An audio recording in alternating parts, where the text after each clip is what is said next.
Hey everyone, welcome back for another video. This week I am giving you my 3 favorite workouts to smash your next 20-minute FTP test and improve your threshold power in general. By no means are these the 3 absolute best workouts. To be honest, it's definitely a clickbaity title aimed at hopefully taking advantage of the algorithm. These are just really a few of my favorite workouts that over the years I've done with my athletes and done myself many times, and ones that I tend to see good improvements with. They're definitely not groundbreaking workouts or completely novel workouts that you'll never have seen before, and there are definitely more workouts that you can do. But yeah, some of these might look quite familiar, but maybe there's a slightly different twist on some of them that you haven't seen before, to maybe give you a new idea to spark your training and get those improvements. So in no particular order, my top 3 workouts that I like for smashing that next 20-minute FTP test. So first off, we have anywhere from 7 to 10 times 2 minutes on, and anywhere from 60 seconds progressing down to just a very short 30 seconds off. So what I like to do is normally start the block off with 7 times 2 minutes on and 1 minute off, and that'll give you a 21-minute main set with 14 minutes of work. And then at the top end, you can progress it all the way out to 10 times the 2 minutes on and just 30 seconds off. Now, that's definitely a beast of a workout, and if you haven't tested FTP in a really long time or a long time, you may actually set a new FTP like within that test. So it's definitely an aggressive workout, but if you can do that workout, then the 20-minute test won't actually feel all that hard or be all that intimidating, since FTP power is a much lower level. And that is part of the reason actually that I like it for improving that 20-minute test, is because these 2-minute intervals are being done around 110 to 112% FTP.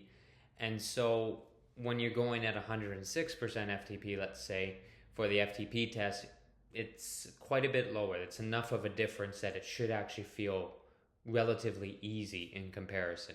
And the intervals being 2 minutes are long enough that you actually can get into a bit of a rhythm at that higher end power. So at the surface, though, this may seem like more of a VO2 max targeted workout with the intervals only being 2 minutes in duration. And that's true, but the 2 reasons that I like this workout in particular for improving your 20-minute power is by improving your top end aerobic capacity, we can improve FTP and or lactate threshold.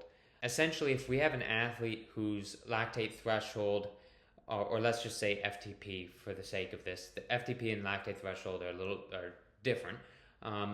But if we have someone whose lactate threshold is occurring at around 80% of their VO2 max, if that 80% number stays the same, but we increase that capacity, then of course their lactate threshold or FTP will also be going up.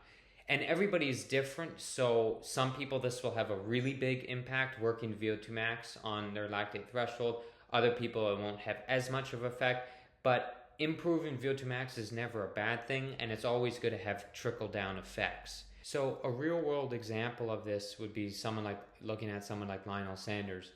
If we look at his race results from when he was running before triathlon, so say in 2013 or somewhere around there, if you look, interesting enough, his 5K pace wasn't actually that much quicker than his half marathon pace.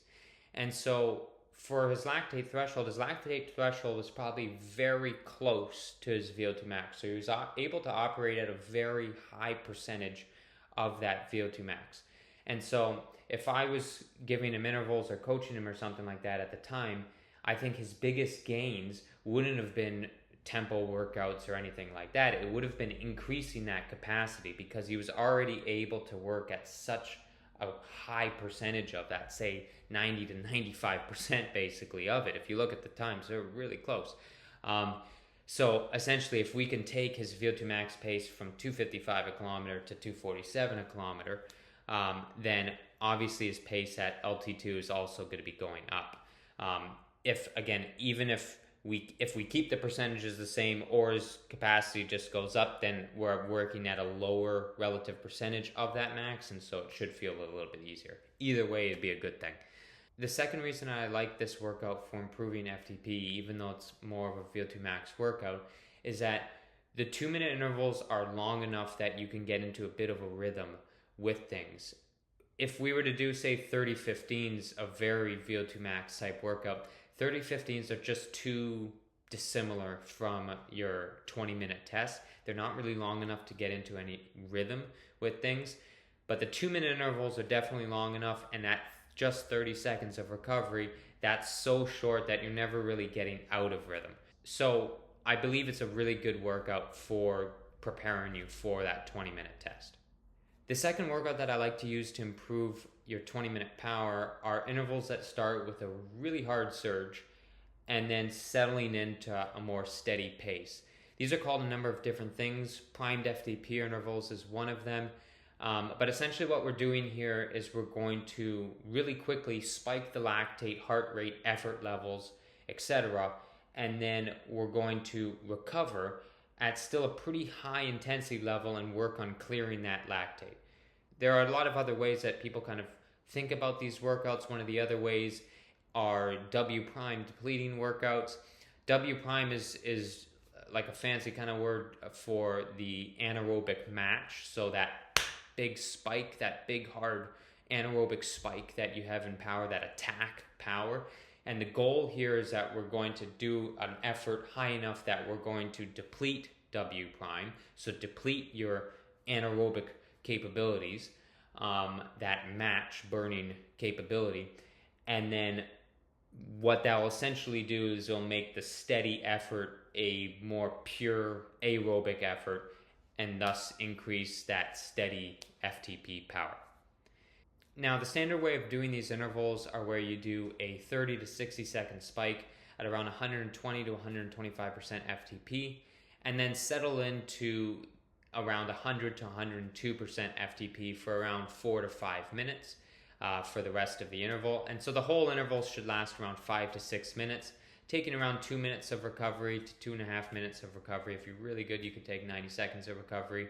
But that's the kind of the standard way of doing things.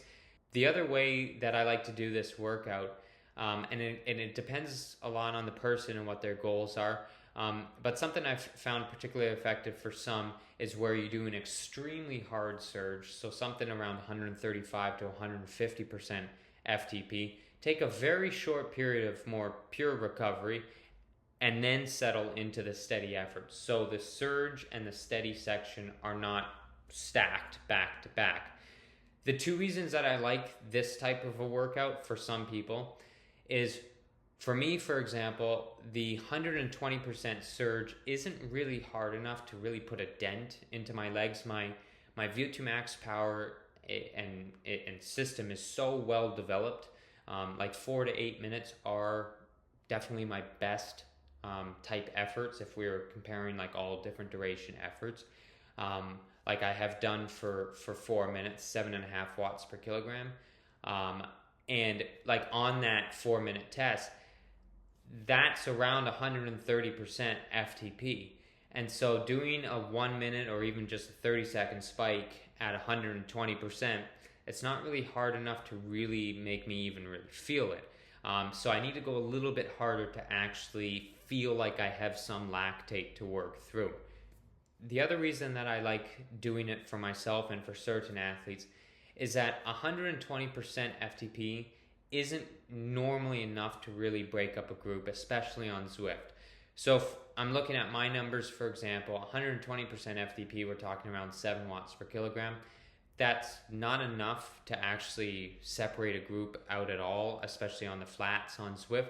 The draft is just so strong that really you're just giving people a nice lead out. To get separation, you really need to go into the red numbers.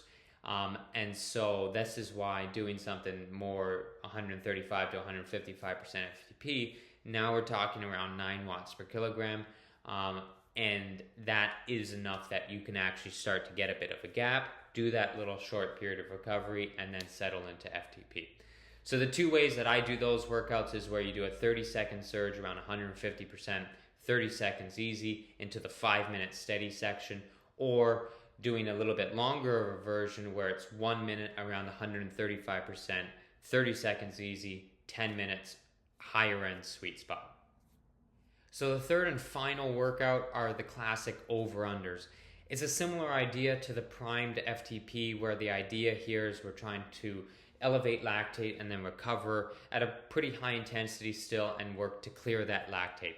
I should have mentioned before that the other reason I like the primed FTP intervals and over-unders, and one of the similarities between the two, is besides the physiological gains of clearing that lactate at the high intensity, it's also the gains of teaching your body how to relax at a high intensity.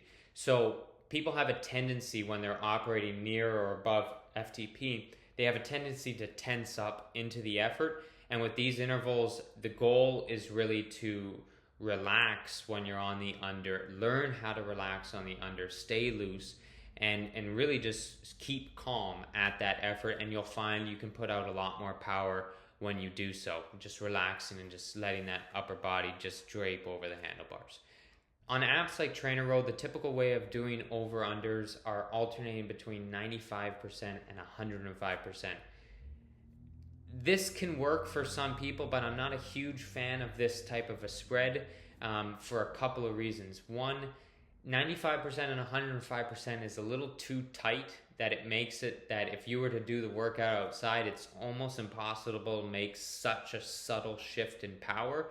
The only real way to do that type of a workout is to get on the trainer in erg mode.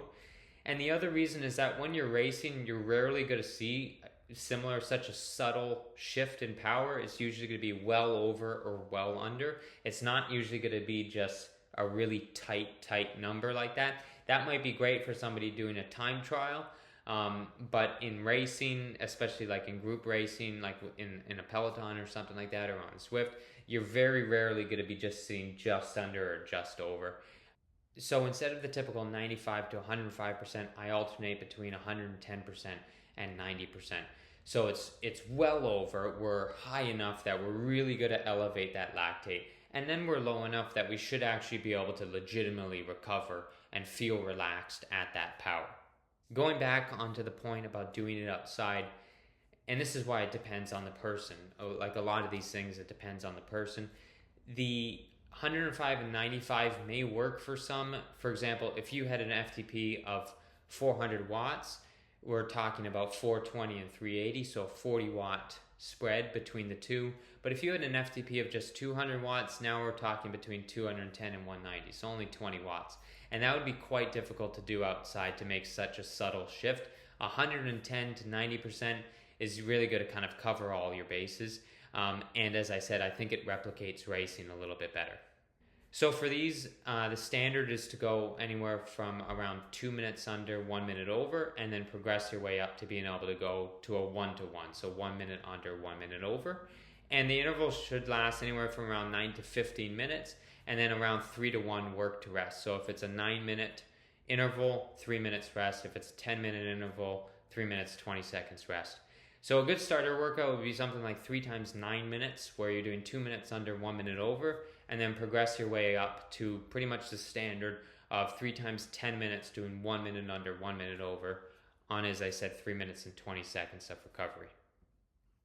So those are my 3 favorite workouts. As I said before, there are definitely more that you can do, and some of these may look really familiar, but maybe and hopefully I showed maybe a slight twist on things that maybe you can put into your training and help, and sometimes even just doing something different.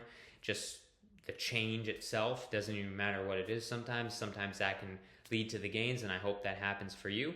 Of course, if you're looking for more help on how to structure these workouts or structure your training in general, I do offer one-on-one personalized coaching done through Training Peaks. So feel free to reach out to me through Instagram or email is best, and be happy to help with things.